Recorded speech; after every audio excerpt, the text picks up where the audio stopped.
Okay. So, this coming week, we begin the third book of the Torah, which is, on the face of it, it's not as easy to get through with normal 21st century type of people. There's offerings and stuff we don't do anymore, and there isn't as much interesting narrative as you have in the first two books of the Torah. That's because we don't have a temple, right? Right, we don't do offerings, so if we don't have a temple, we don't do offerings, so it's not stuff that you recognize, and stuff that you've never seen and can't see. It's just a little harder to understand, and maybe feeling less relevant, because we don't do it anyway, so why are we studying about it?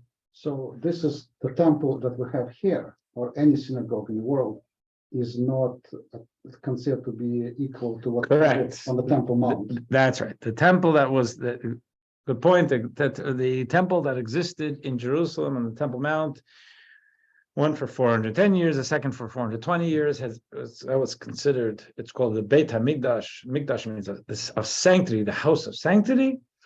There are things that were peculiar and specific to that place. Synagogues are called by the temple as Mikdash Ma'at, mini sanctuaries. And they're all temporary. These are, I mean, this is a place of gathering. The technical word that people would in Hebrew would call for a synagogue is a Beit HaKnesset, which means a place of gathering. You could do that in a house. You could do it in a park. So you dedicate a place for prayer. It's beautiful, but it doesn't have a specific function. There's nothing that needs to be done here that can't be done in your house. And truth is, there's nothing I have to do that you couldn't do if you had the knowledge. But then I have to have $110 worth of scrolls. Right, but $110,000. But I'm just saying, rabbis are kind of a fiction, and synagogues are kind of a fiction. They're important, but they're not intrinsically anything, although they used to be. So the only real rabbis were those that were in Temple Mount at the temple. Not necessarily those who had official ordination tracing back to Moses, and that ended in the 4th century. Whether it was putting hands or not is debatable, but the idea it definitely is the idea of conferring. And it's with Moses, it was conferring physically. It was with hands. Whether future generations was or not is debatable. But that rabbis with actual smicha were able to adjudicate certain areas of law which we can't do today. Hey, good morning. So so we don't have the offerings anymore, but everything is Torah, and Torah is certainly there's always insight into them, in even in these readings. And today's focus is going to be on 4 different categories of an offering, which were brought when we made a mistake. So, for example, if I'm in the office. I think I know where the kosher pastrami is.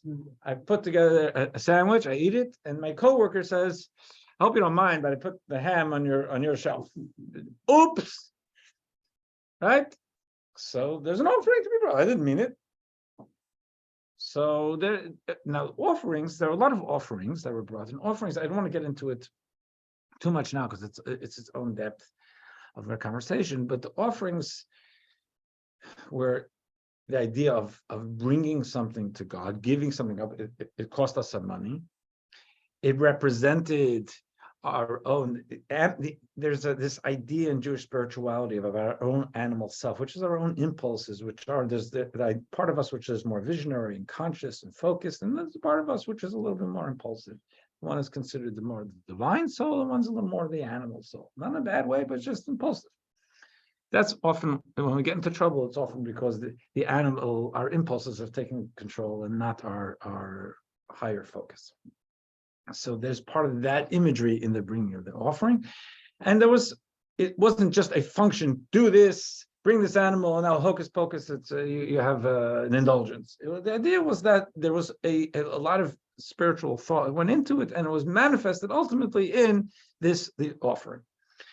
So I want to talk about, today we want to talk about what happens when you make a mistake. Mistakes are mistakes, right? So let's say in the case of where the one I just said, where I'm pretty sure my kosher pastrami is always on the same shelf. And it's not unreasonable for me to assume that that was it. But I did make a mistake. And so I'm bringing an offering. Why am I bringing an offering? I'm bringing an offering because maybe I should be a little more careful. If I was taking medication, I wouldn't just take because it's without looking to because it was on the same shelf. I'd want to make sure it's the right medication. Because if something you're ingesting something important, something that can have, consequences, you don't just say, well, I'm going to rely on what's been, you check. And maybe I have to look and say that part of it is to say, did I take this as seriously as, I wouldn't want to accidentally put arsenic into my body. So maybe I'm not taking the kosher seriously enough. So mistakes are mistakes. And this is not talking about culpability for mistakes, but it's talking about exercises to see where we learn from mistakes.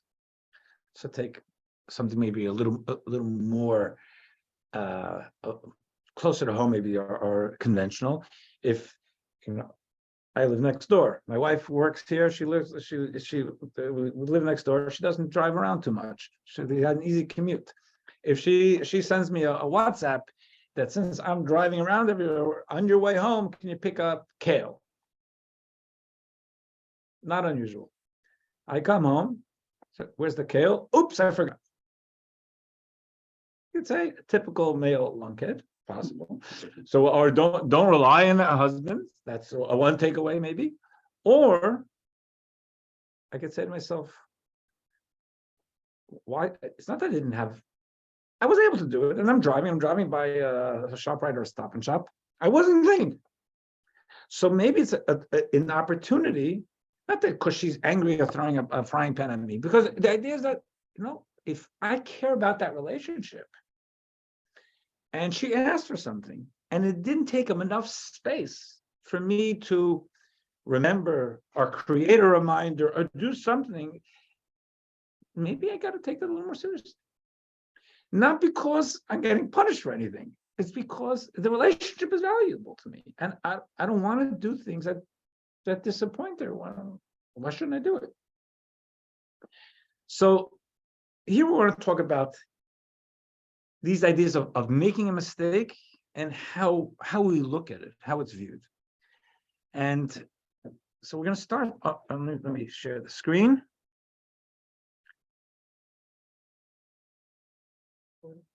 I recorded. Someone else had the foresight to remind me before I made that mistake, which is common, unfortunately. Okay, text 1. This is from this week's Torah portion. In this one, the Torah talks about what happens if, thank you. What happens if, not that I took that, that meat off the shelf in the office. Let's say there was a case when quinoa became popular in the Jewish community, it became a big deal. Like what is it? Can we eat it on Passover? It was a big deal. You can. Okay, that's the final assessment. It's done. It's not a grade. But let's say something like that came up in the times when there was the Sanhedrin, the Great Court, and we say, "Holy rabbis, what the hell is quinoa? We don't know what it is. What am I supposed to do with this?" And they look into it, and they say it's not a grain, and actually it is a grain because what do they know about agriculture? They're supposed to check with people who know what they're talking about, right? They thought they did their work. It didn't. They ended up making a mistake. So the community is eating. Was not a grain. This new grain, thinking it's not a grain at their Seder meal. Big problem. But we didn't do anything wrong. If you ask me a rabbinic question, and I answer you incorrectly, and you do the incorrect thing, it's on me, not you. Right? If my attorney signs off on something and says and it was wrong, talk to him, buddy, right? Because I'm following orders. I'm not the professional. So what happens here in text 1? This is a scriptural thing. If the entire community of Israel errs because a matter was hidden from the eyes of the congregation, the Sanhedrin, means the community didn't know, but really what it means is because, well, how would they necessarily know? They went to the great court and they commit one of all the commandments of God that may not be committed in current guilt. When the sin that they had committed becomes known, the congregation shall bring a young bull as a sin offering. They shall bring it before the tent of meeting. They shall do to the bull just as they did to the bull sin offering, because this has been spoken about an individual sin offering, because there are 4 different categories. One is we made a mistake in the office. I can bring a personal offering, and that's what they're referring to. Do it the same way, treat it the same way. Thus it shall do it. Thus the Kohen shall make atonement for them in the community, and they will be forgiven. Shall take the bull outside the camp, burn it just as they burned the first bull as a sin offering for the congregation. So here, what I'm saying is that it's called a congregational offering. People who really should have the introspection, you'd think the people who should have the introspection is, where did I screw up? Is the Sanhedrin. Us sitting and eating at the Sanhedrin, I didn't do anything wrong. I did the right thing. I turned to the Sanhedrin. I heard their guidance. I followed their guidance. What kind of introspection do I need? They have to go and look themselves in the mirror. And if you look at text 2, he writes, this is from Maimonides, expounding this. Say the High Court inadvertently erred in the ruling and ruled that a forbidden substance is permitted. Like my theoretical with this, it wasn't quinoa, but a similar thing.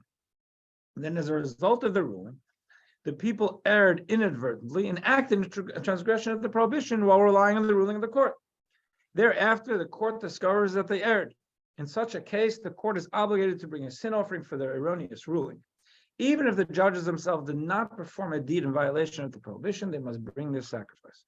For we did not consider the deeds of the judges at all, what they did or did not do, only their ruling. It wasn't about whether they did it in their own thing. It's just the ruling that they gave. The people are exempt from bringing sacrifices as individuals, even though they themselves, they had really something they shouldn't have had at the Seder, because they rely on the court. But there is this communal offering. Which sacrifice do they bring for this erroneous ruling? Every tribe must bring a bull as a sin offering. The sacrifice is mentioned in the verse, and the entire community of Israel inadvertently errs. Oops. Yeah, okay. You're doing that, great. Each one of the bulls is called a bull. Let's talk about keeping consciousness. Each one of the bulls is called a bull brought due to a lapse of awareness by the congregation, as the verse states, and the congregation shall offer. Every congregation, every tribe is referred to as a congregation. So this is it's seen Torah saying that even though we didn't do anything wrong, and we don't have to go individually and say, sorry, God, for eating that thing, because I didn't do anything wrong. We do have to have some introspection. There's an offering that's not the Sanhedrin offering to the leader saying, we screwed up, we misled people. That's something else. There's some thought process we need to go through. Why? What did we do wrong? We didn't do anything wrong. Text 3 also tells you that at any time there's an offering, it's an introspective process. A person must think that throughout the process of bringing the sin offering, that they have sinned before God with their body, and really is their blood and their body ought to be spilled and burned on the altar. So it sounds a little harsh, but it's only out of God's kindness that accepts a sacrifice in sinner's place. In other words, we messed up, and thank God we can bring an offering. But where did we possibly? What is there for us to learn from all of this? What's the point? We were just listening to the leaders of the congregation. Now, if we go to text 4a, here is a question. We have, as I said before, there are 4 different ones explicitly mentioned in the Torah now, where the Sanhedrin, where an individual messed up. I made a mistake. I ate the ham instead of the kosher pastrami. The Sanhedrin messed up. In other ways, like the community messed up. Or the Kohen Gadol, the high priest. because high priest is also human, but high priest is a high priest. What happens if the high priest makes a mistake and does something wrong in Jewish law? Not deliberately, makes a mistake. There's a special offering, and it's a public. It's everybody knows he made the mistake. And the same thing goes for what we call the leader, the prince, whatever it's called, the nasi, but it's more the administrative leader of each tribe, which wasn't a spiritual leader, but they didn't take shlamazels as that. And that person also, if they did something, everybody knew about it because they had to bring this offering, and it was public. They brought this offering for inadvertent mistakes. If some Hedron messed up, some Hedron members would pay for the bull, whatever. Offering. Yes, but split it between 71. It comes up pretty cheap. A shekel piece. Yeah. And the Cohen Gadol made mistake. It was he himself or the whole Cohen? No, he himself paid for the whole bull. Yep. Gotcha.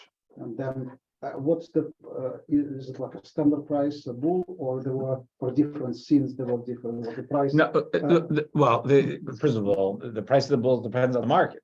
Right.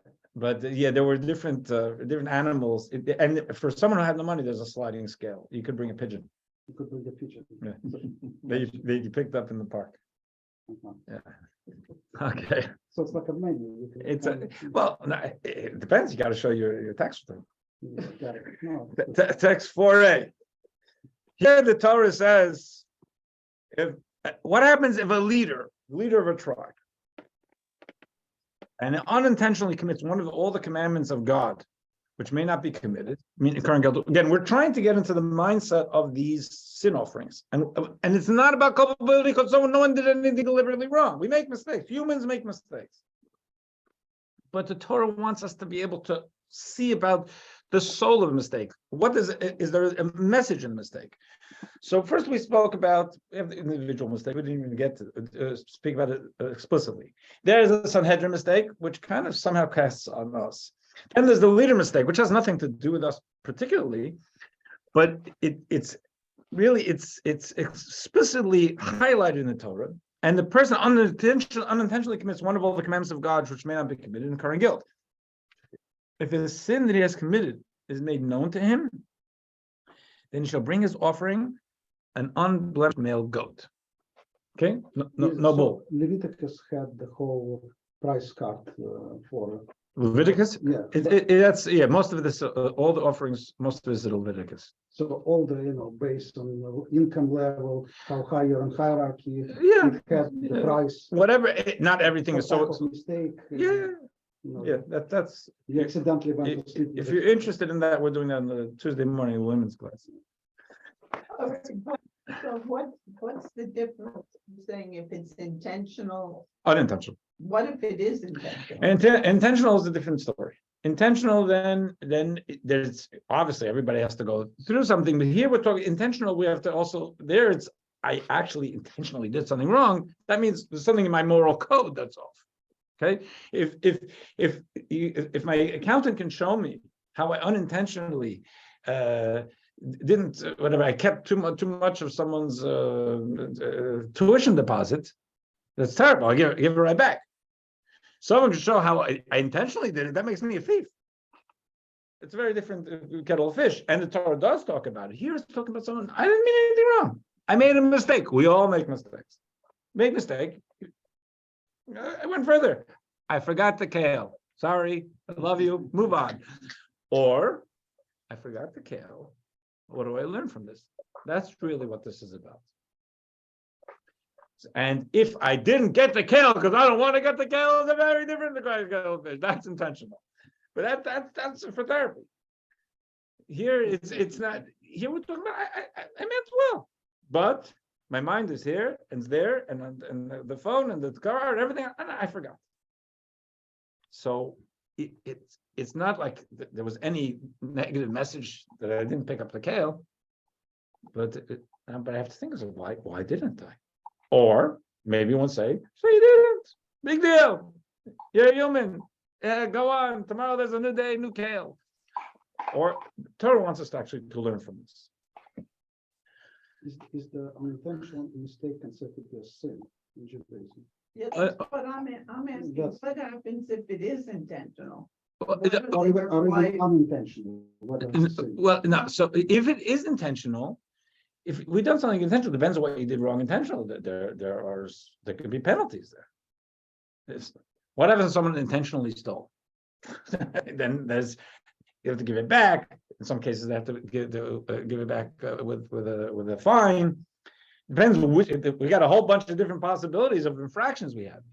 But in a general sense, any infraction we did, if it was in unintentional, what kind of penalty can there be? I didn't mean it. So then, if I unintentionally broke your window, then usually in most cases I'm gonna have to fix it. But it's not there's a responsibility. But if it's something in a more ritual sense, I didn't mean it.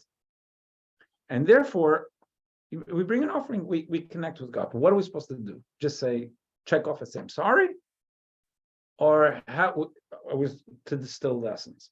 Now we're going to learn from a little bit of how the leader, here, someone who should really know better, the leader, when they make this unintentional mistake. And the way it's framed in the Hebrew is odd, without getting into that. And the Rashi, the primary commentary on the Torah, comments on it. And it says, if a leader of Israel sins, why does the scripture not use the word im, which is the way it would ordinarily be? Sorry, 4b.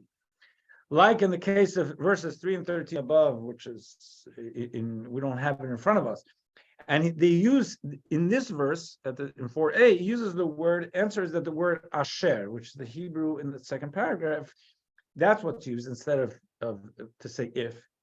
It's an expression reminiscent of the dictum starting with the word asher, fortunate. So there is unusual language used in the verse in 4a in order to teach us, Rashi says, namely, fortunate is the generation whose leader gives attention to bringing an atonement offering for his unintentional sins, and how much more will he experience remorse for the sins he has committed willfully? So here, first of all,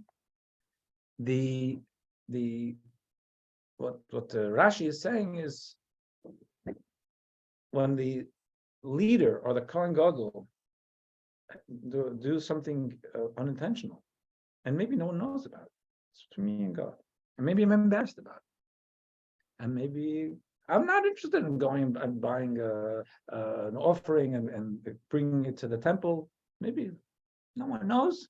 No one needs to know.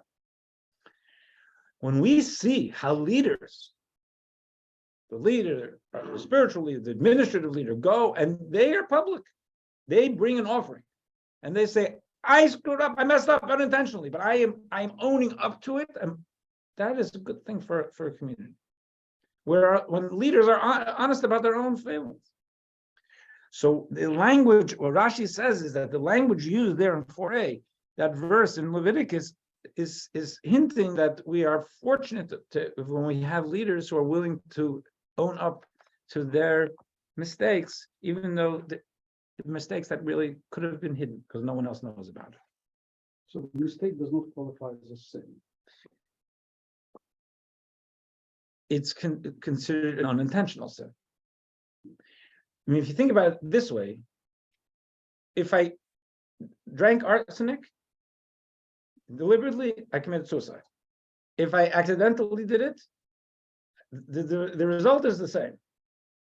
I hurt myself. I didn't mean to. If I deliberately, God forbid, that didn't bring kale, or my wife asked for it, I've made a negative statement about my marriage to her. That's big. If I didn't, she still doesn't have the kale. It was a mistake, but she still doesn't have the kale, and it's something where I didn't deliver to my relationship. Is it a big blow? Is it a deliberate blow? Is it, God forbid, a fatal blow? No. But what happened, happened.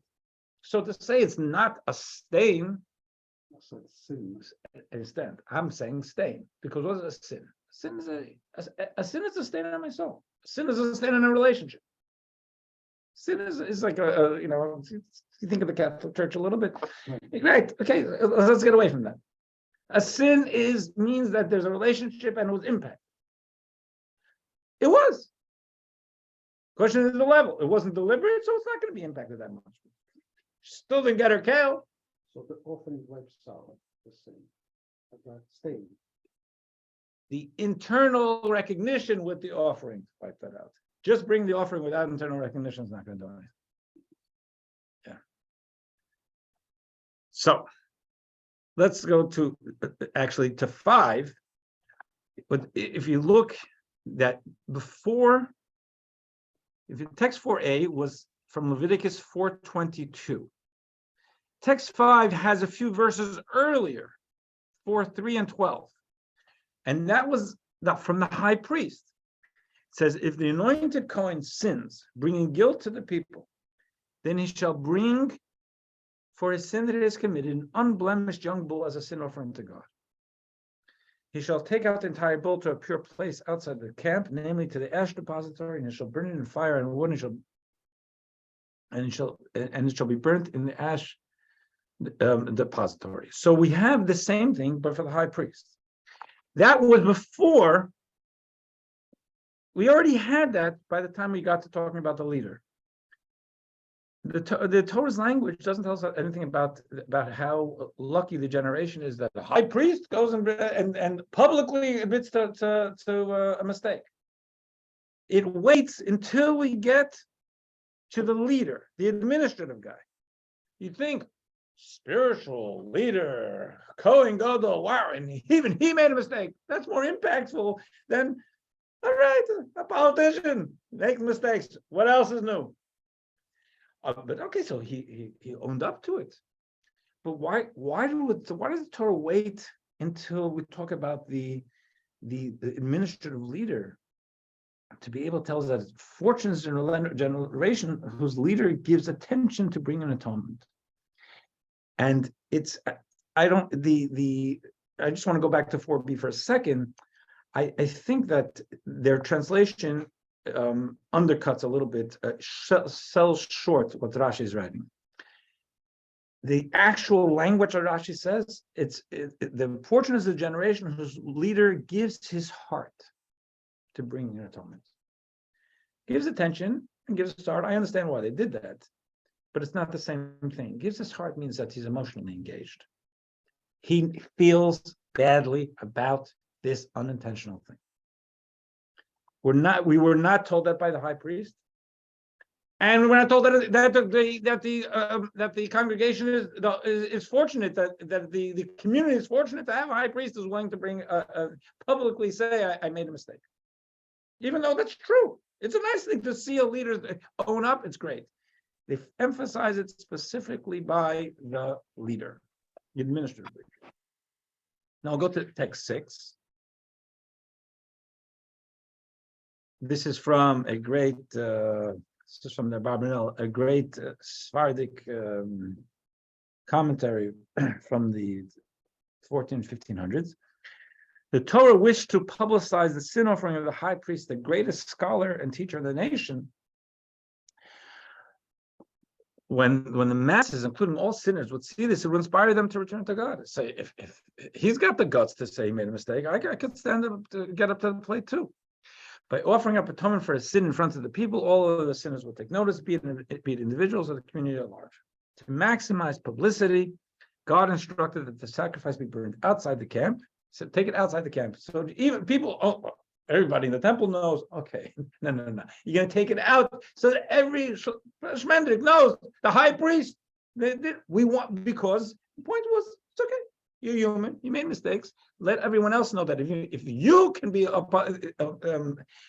take ownership, public ownership of your mistakes, they can too.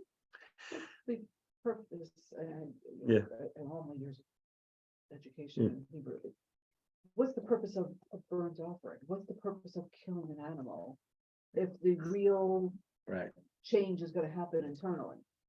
Great question. And that's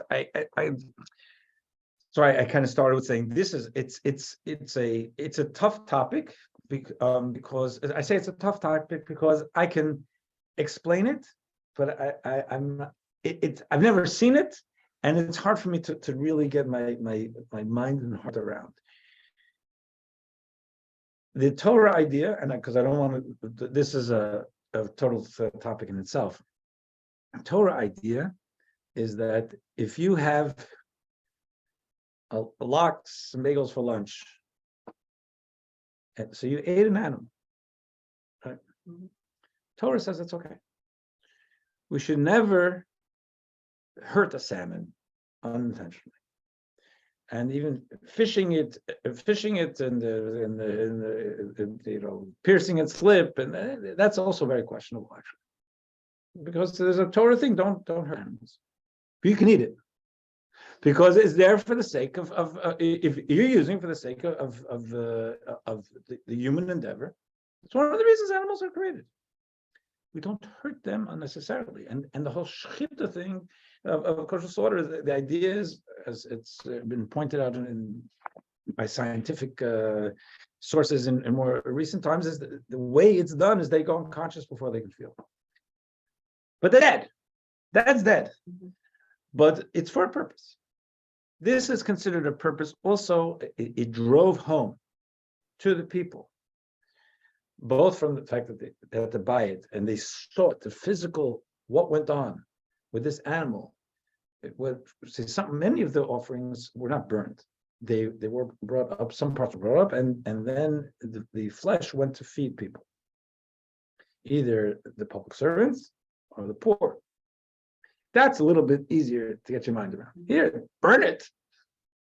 We're not allowed to waste. It kind of looks like a waste. And the Torah is saying for this and in this psycho-spiritual impact of witnessing it, it's worth it. Okay. I'm with you on that question.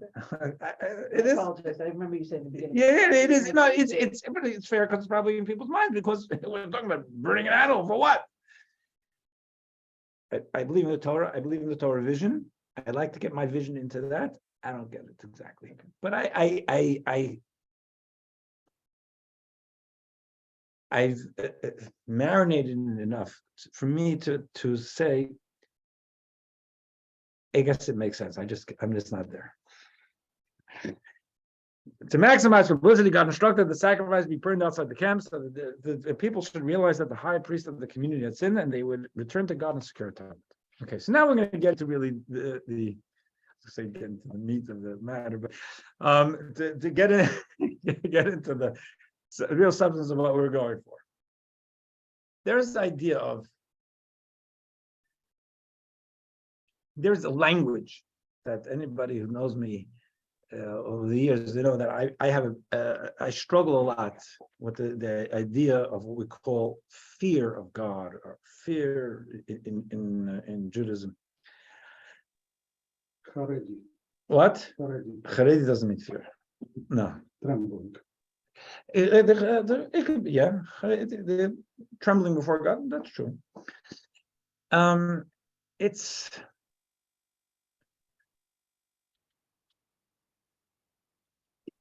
the way I hear the word fear, as someone who's English is my first language, and I grew up in New Jersey, and I'm American. To me, fear, my mind goes to fear of pain or punishment. So when someone looks at, one second, someone's asking something in the chat.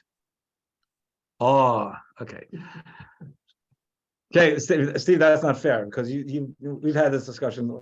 You can give me the on the Rolodex which question this is, which answer it is.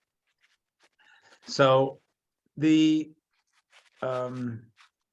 idea of someone saying that Judaism, there's a fear of God, and we do use the English word yira is used in.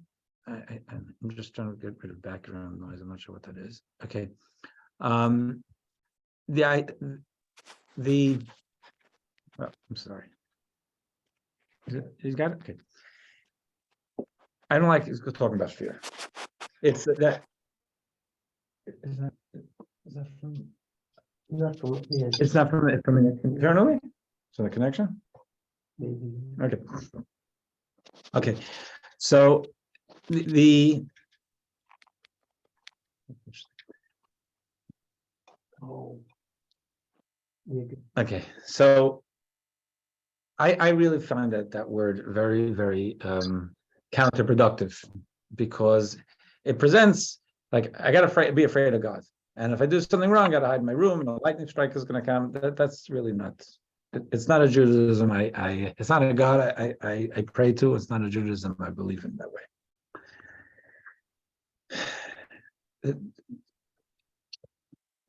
Torah wants us to see.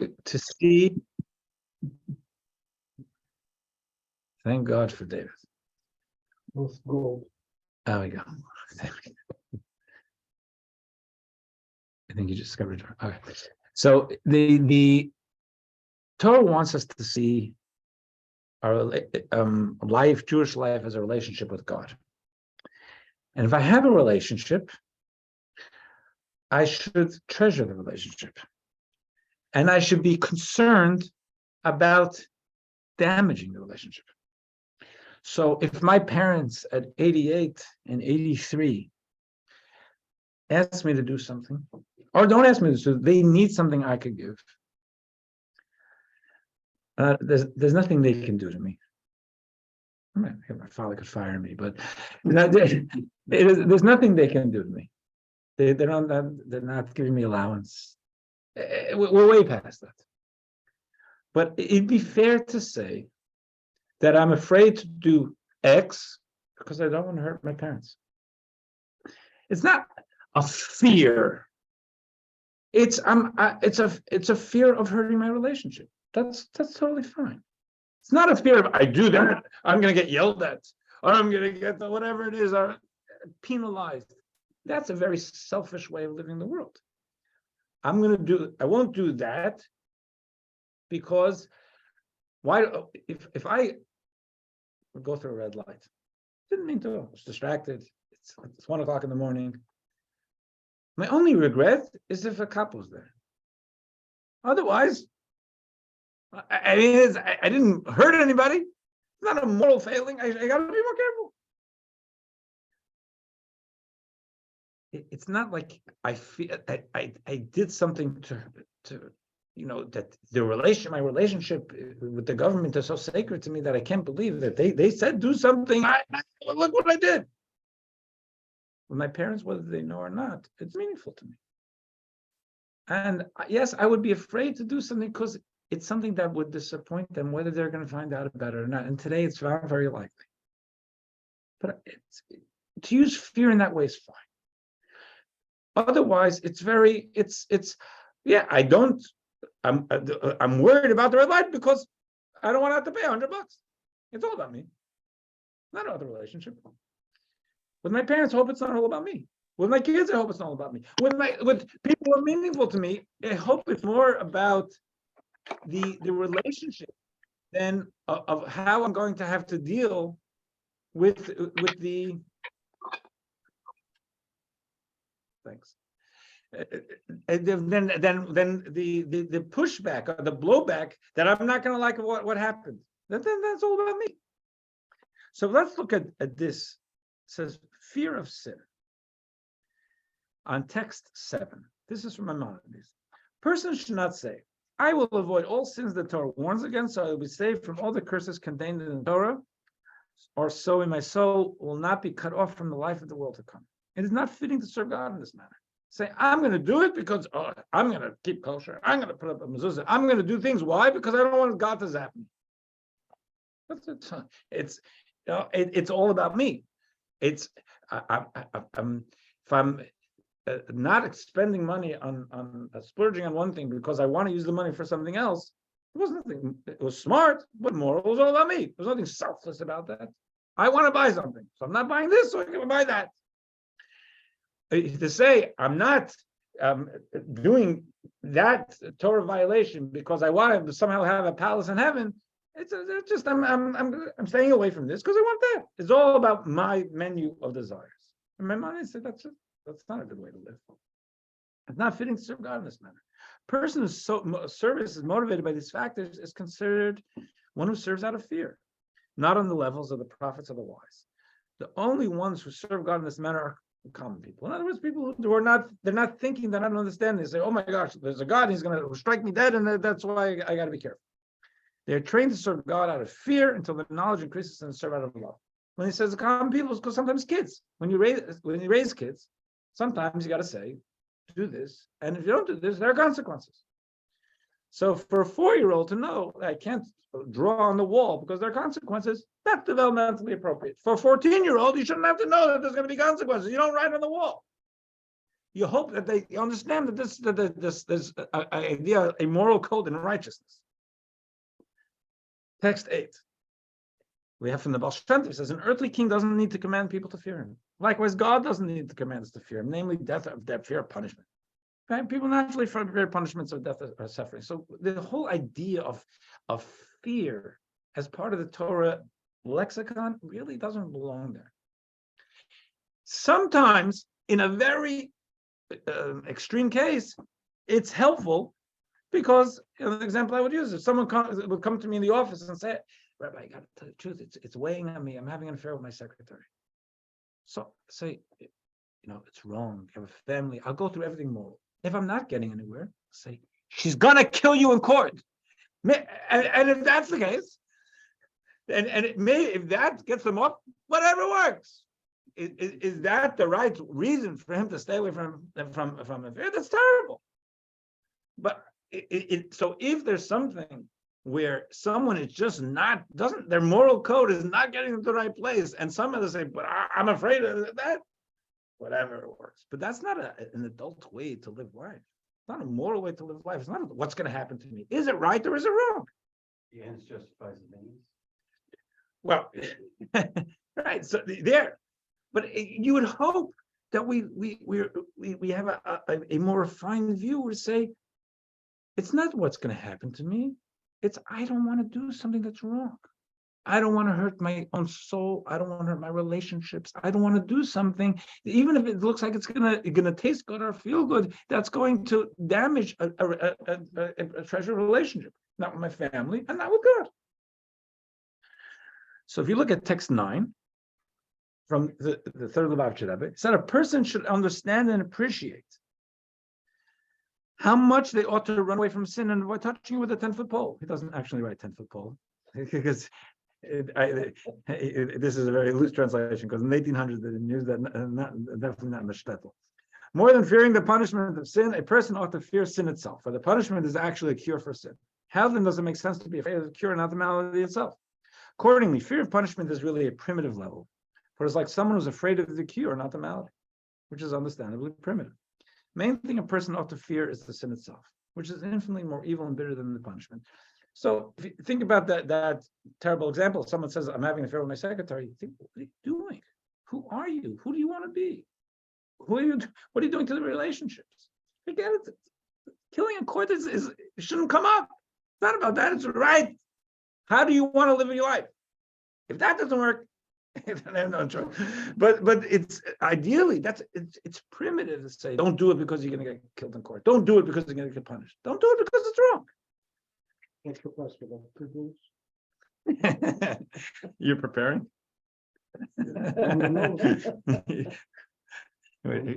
I keep saying Mashiach's going to come. You're trying to figure out what the scale is. Okay. Page 218, text 10a. From the founder of Chabad. The true definition of fear of sin is to fear sin itself, which is more bitter than death. Just as the soul climbs higher when a mitzvah is performed, so too is the contrary with evil. We lower ourselves when we do wrong things. Sin drags the soul far, far away from God to the extent that harsh judgment is meted out to the sinner, which is like a cure for him. This should inspire great fear of sin in a person's heart. Or it's like the conversation we had many years ago when there was chat rooms in AOL.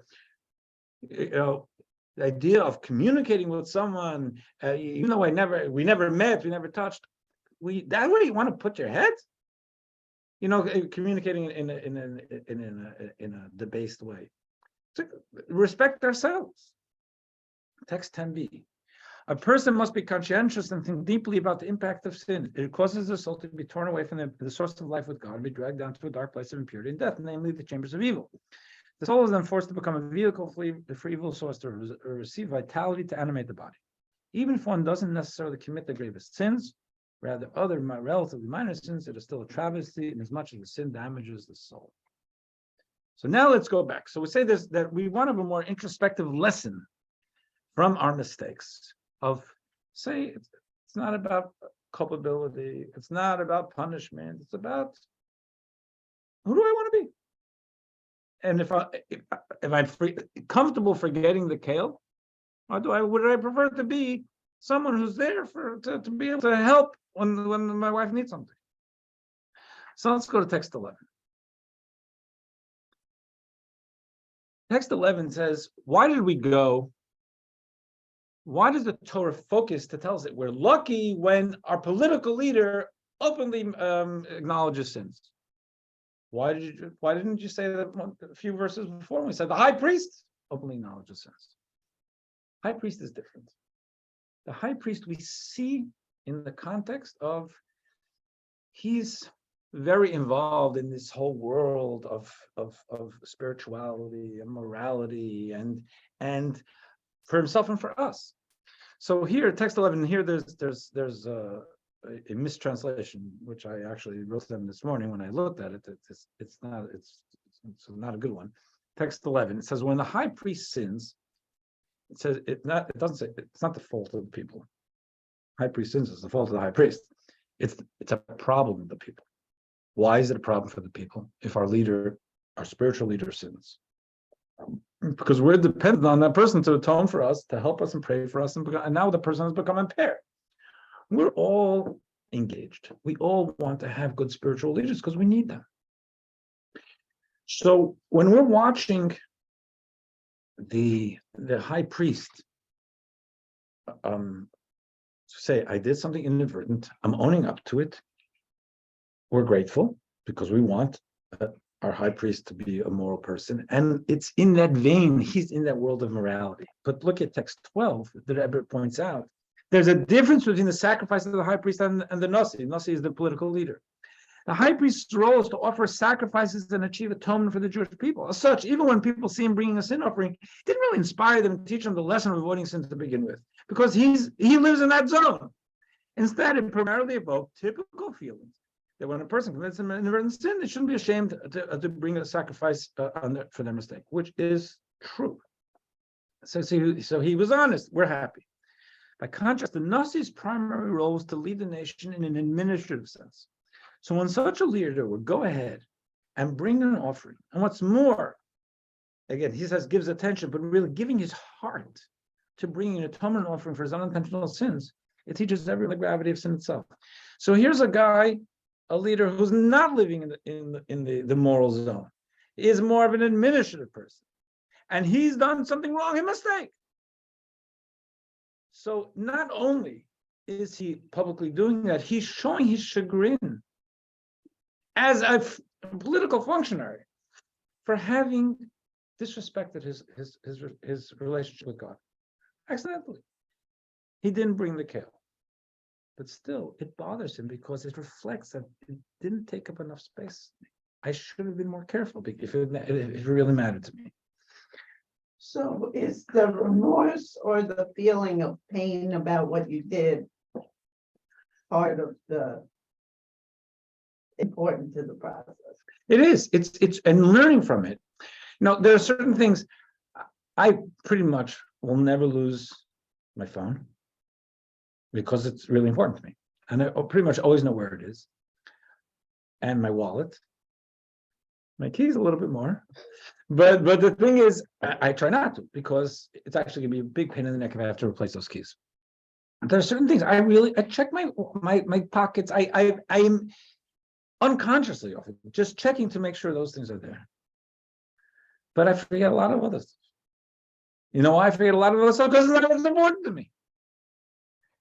So if one of those things, which something that I forgot, and I'd say, how could I have forgotten it? Then I'd have to do some soul searching. Usually the things I forget, because I'm a shlemazel. But it wasn't something of such great importance. But the point of seeing the leader, seeing a spiritual person say, "Oh, I made a mistake. I ate the wrong beef in the fridge." What do you expect him to do? He's a Kohen Gadol. For an administrative person who's not in that psycho-spiritual space to say, it was an accident, but I got it. It means I wasn't thinking enough. It didn't take enough space. Because I know for myself, there are some things I'll just take and some things I'll check. If the consequences of picking up something wrong to eat are more severe, I'm going to check. I'm sorry. Thank you. Should we expect our president to be a moral person? Oh, thank you so much, Steve. I was just waiting for a softball. So what's the answer? Gennady is going to have a class here from 10:30 to 11:30.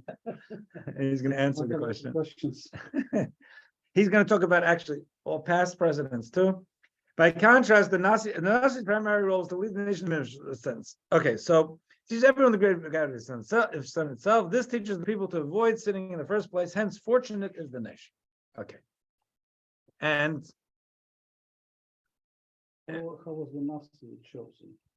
the Nazi, they didn't just choose a Shlomazel. It was someone who had ability but had a good moral compass. But who are they? Was it a democratic process, Republican Democrats? No, Judaism is not into democracy. No. No, it was from the Sanhedrin.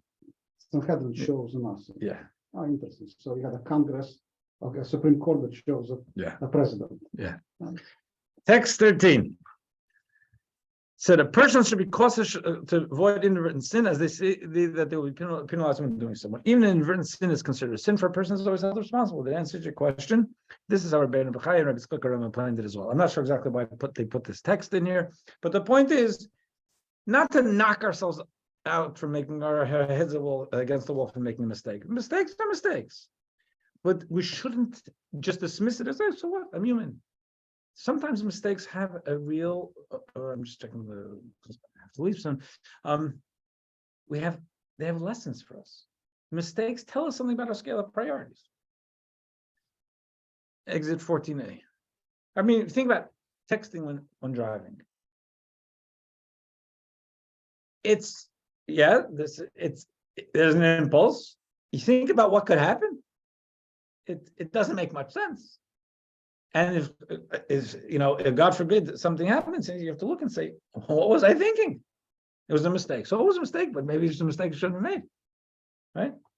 Talk to myself here. Exit 14A. A shogeg which is the word, the Hebrew word for an inadvertent transgression. Staying away from the word sin, is an error done through carelessness. In the moment of the sin, the perpetrator is not conscious of it and does not worry about the legality or otherwise of his act. He is not at the moment trembling before God's word, as Isaiah expressed it. It is just this lack of attention, this carelessness as to whether his actions are in accordance with the demands of the law, wherein lies the sinfulness of his mistake. This is Rabbi Shamshon from Herson. It's about our own inner focus. That's where the lack is. Chat. How is the word sin understood in this context? It's literally breaking one of the mitzvahs, or is it any level of mistake? I guess here it means that we technically did something wrong. And yes, it is a broad definition. It means I did something wrong. So look again, not bringing kale home when my wife asked me to bring it is a problem. In the scope of the problems of what could happen between me and my wife, it's at a very low end of the scale. But it does fit into the rubric where I messed up. So you say it's just kale. I don't want to make too much out of it. But the point is that here we are talking about it. We are giving a broad definition because it's meant to be broad. Because sometimes we're going to, and I think that's actually, I'm glad you asked it, because I think a main thrust of this is not to only hold ourselves responsible when we've done something that shocks our senses. If we've done something And disappointed a loved one or done something that shakes even a little bit a relationship either between us and ourselves, us and God, or us and our loved ones, we should look at it. We did it accidentally, not knock ourselves out, not talking about culpability. Say, do I need to reframe my scale of priorities? Maybe not, but it bears thinking. So yes, I agree with you. It is a broad definition of sin. And finally, text 14b.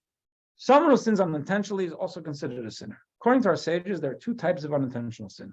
Lack of intent with regard to the law, meaning the person didn't know that this act is prohibited, or B, lack of intent regarding the act, namely the person is aware of the prohibition, but is unaware that the particular action constitutes that prohibition. For example, someone violates the Shabbat, forgot the Shabbat that day, or they ate something which is forbidden fat, thinking it was permissible fat. That's in the Torah law, that's what's called a shogeg, and they bring an offering.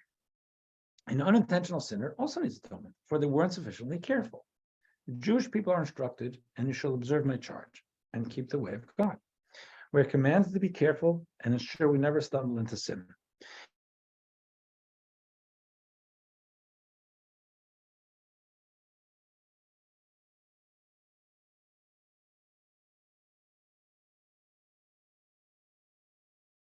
Every person ought to organize their life in such a way that, for me, we'll leave it over there. 1 second, there's another chat thing. What level of sin is committing a sin and not recognizing and feeling remorse? Is that a higher level of sin? That's interesting. I can't say clearly that it's a higher level of sin, but it's. I think you're putting your finger on something. There's something that there's language in Torah thinking of compounded, doubled darkness. Not only did I do something, but even I'm not even feeling badly about it. I'm not even recognizing what I did. That's something. So, but in here, but we're talking about more even subtle things. Just that happens. There are lessons we can learn. And so I know for myself, I keep kosher. I never buy something without checking to make sure it's kosher. And even if it's a brand I've been buying for many years, I always take me a second to look, because who knows what, maybe there's something changed. But it has happened to me that there was something in my house that I didn't buy. And it was something I took for granted as kosher. And as I'm eating it, I just impulsively, I check the package and it's not there. Whoa, what's going on? So it happens. I'm not, this confessions on Saturdays. So I'm not making a big deal out of it now. What I'm saying is, it made me feel that, maybe if I knew it wasn't something I had brought into the house, and I'm about to just take something out of a bag, maybe I should check, not while I'm eating it, but before I put it in my mouth. Take a second. I mean, it's just about, it's things that we might consider trivial and just dismiss, but there are lessons to be learned. I have an appointment that I want to run to, but just something that comes to my mind is that probably 10, 12 years ago, I flew to Chicago for the day. Actually with a friend, we were going to spend the day together. I had an appointment there, and someone just came along with me for the ride, but just to spend the day together. And I had a flight back in the evening. It was no big deal. I davened before I went, and I left, and there was a terrible ice storm here. So the plane was delayed, and they said that maybe 2 days. They weren't sure what was going on in New Jersey, and I wanted to get back. I also didn't have tefillin. So there's places to get tefillin in Chicago, but we made the decision with this friend of mine. We're just gonna, because like everybody was stuck in the airport. They were, and we called a hotel that was full. We just rented a car. We figured we'll drive to Jersey. But as as time went on, I realized it's taken a long time, and we stopped in the middle of the night to sleep. So, and I hadn't put on tefillin. I put on tefillin every day since my bar mitzvah, and I made it home in time, but I've never left the house. Here, yes, I've never gone for a trip without taking my tefillin with me, even if I'm coming back that night. I'll take it just in case. Now, it's a consciousness thing. I know other people do that. I never understood it. It's a big deal. You put it, you come back. Something. If it's important to me, I'll take it with me anyway. So what happened when you said that you ate something you shouldn't have eaten? I fasted 50 days, and I took chains and Like Shia, exactly. like a Shia. Yeah, you're one of us. What I did, Self-flogging. it felt so. I took away the egg, and I let the family know. Oh, let's see, this changed. We all got to be on our toes before we buy something, and move forward. So self-atonement, no burnt offerings. And no burnt offerings. I'm willing to admit to right now. Got it. Okay. The fire by the river. Okay. Have a great week, everyone. Thank you. Thank you. Right.